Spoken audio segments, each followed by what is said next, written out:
ప్రపంచ పర్యావరణ దినోత్సవాన్ని పురస్కరించుకుని నర్సీపట్నంలోని ఫారెస్ట్ డిపో ఆవరణలో శుక్రవారం అటవీశాఖ ఆధ్వర్యంలో ఘనంగా కార్యక్రమాలు నిర్వహించారు.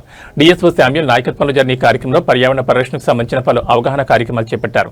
ఈ సందర్భంగా జనసేన పార్టీ నర్సీపట్నం నియోజకవర్గ ఇన్ఛార్జ్ రాజాన వీరసూర్యచంద్ర, అధికారులు, నాయకులు, అటవీశాఖ సిబ్బంది కలిసి మొక్కలు నాటారు. భవిష్యత్ తరాలకు స్వచ్ఛమైన వాతావరణాన్ని అందించాలంటే ప్రతి ఒక్కరూ కనీసం ఒక మొక్కను నాటి దాన్ని సంరక్షించాలని సూచించారు. అనంతరం సీడ్ బాల్స్ తయారీ విధానంపై ప్రత్యేక అవగాహన కార్యక్రమం నిర్వహించారు.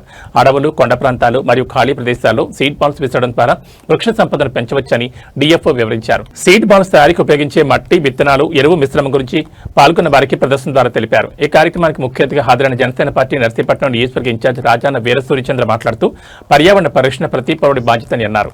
వాతావరణ మార్పులు, పెరుగుతున్న కాలుష్యం, తరిగిపోతున్న అడవుల నేపథ్యంలో చెట్ల పెంపకం అత్యవసరమైందని పేర్కొన్నారు.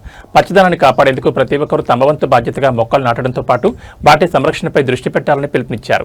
ఉప ముఖ్యమంత్రి పవన్ కళ్యాణ్ పర్యావరణ పరిరక్షణకు ప్రత్యేక ప్రాధాన్యత ఇస్తూ రాష్ట్ర వ్యాప్తంగా పలు కార్యక్రమాలను ప్రోత్సహిస్తున్నారని ఆయన తెలిపారు.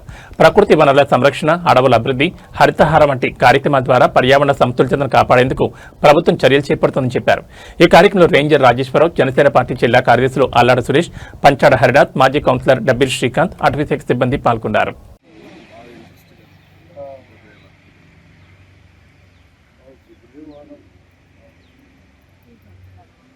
ఇది మామూలుగా మనం తినొచ్చు, ఏం కాదు.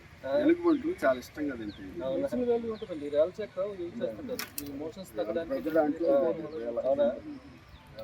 ఈ షుగర్కి ఏదో మీ దగ్గర ఫారెస్ట్ లో ఏదో వేరు దొరుకుతుంది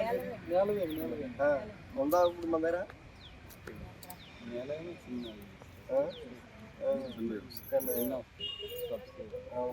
నర్సీపట్నం డివిజన్లో దాదాపు 8 లక్షల బాల్ ఉన్నాయి. 8 లక్షలు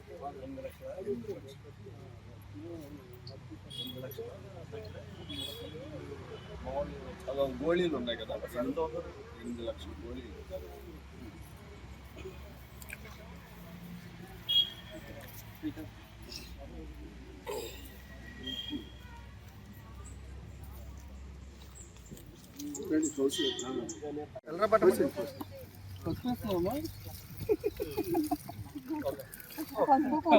ఫోటో కొంచెం వెనక్కి వెళ్తీయండి. ఫోటో అంతా బ్యానర్ కనపడి వచ్చిన బ్యానర్ పైకి పైకి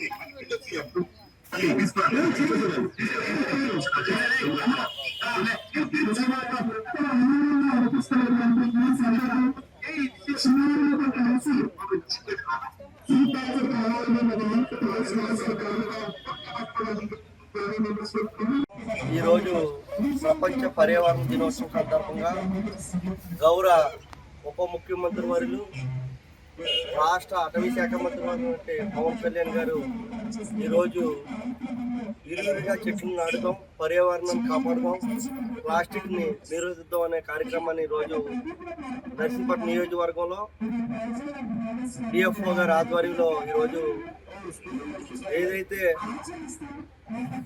విత్తనాల నుంచి అదే సీడ్ బాల్స్ ఏదైతే ఉందో సీడ్ బాల్స్ ఫారెస్ట్ సబ్ డివిజన్లో 8 లక్షలు సుమారుగా దాదాపుగా ఈరోజు ఈ సీడ్ బాల్స్ తయారు చేసే విధంగా ఇక్కడ డిఎఫ్ఓ గారి ఆధ్వర్యంలో కూడా ఈరోజు ఈ యొక్క కార్యక్రమాన్ని నిర్వహించడం జరిగింది.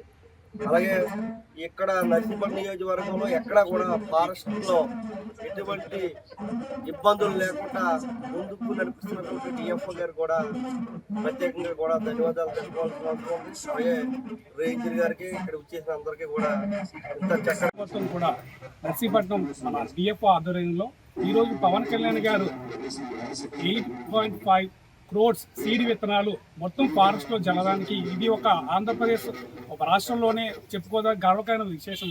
ఎందుకనగా ఫారెస్ట్ ఇప్పుడు కూడా డీకంపోజ్ అయిపోతుంది, ఫారెస్ట్ ఎన్విరాన్మెంట్ని కూడా పాడు చేస్తున్నారు. ఇలాంటి కార్యక్రమాలు ఈ విత్తనాల ద్వారా మళ్ళీ మొక్కలు మొలకెత్తాయి. సో మనం ప్రతి ఒక్కరు కూడా పీల్చే గాలి, తాగే నీరు ప్రకృతి నుంచి వచ్చింది. ఈవెన్ ఆహారం కూడా మనకు ప్రకృతి వచ్చింది కానీ ప్రకృతిని మనం సంరక్షించుకోవాల్సిన అవసరం ఎంతైనా ఉంది. సో ఇది రాజకీయ కోణంగా కాకుండా ప్రతి పౌరుడు కూడా ఒక మొక్కను నాటాలి, దాన్ని పెరిగే వరకు సంరక్షించాలి.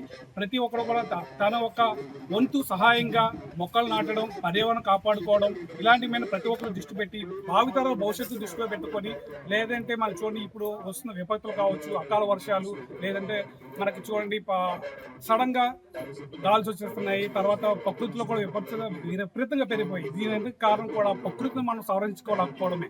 సో అందరూ కూడా ప్రతి ఒక్కరు కూడా తన వంతు భాగంగా ప్రకృతిని సవరించుకొని ముందు మన స్టేట్ ఇండియాలోనే నెంబర్ 1 పర్యావరణంలో ఉండాలని మన పవన్ కళ్యాణ్ ఆధ్వర్యంలో ఇంకా ముందుకి ఇలాంటి కార్యక్రమాలు జరగాలని కోరుకుంటూ సెలవు తీసుకుంటున్నాను.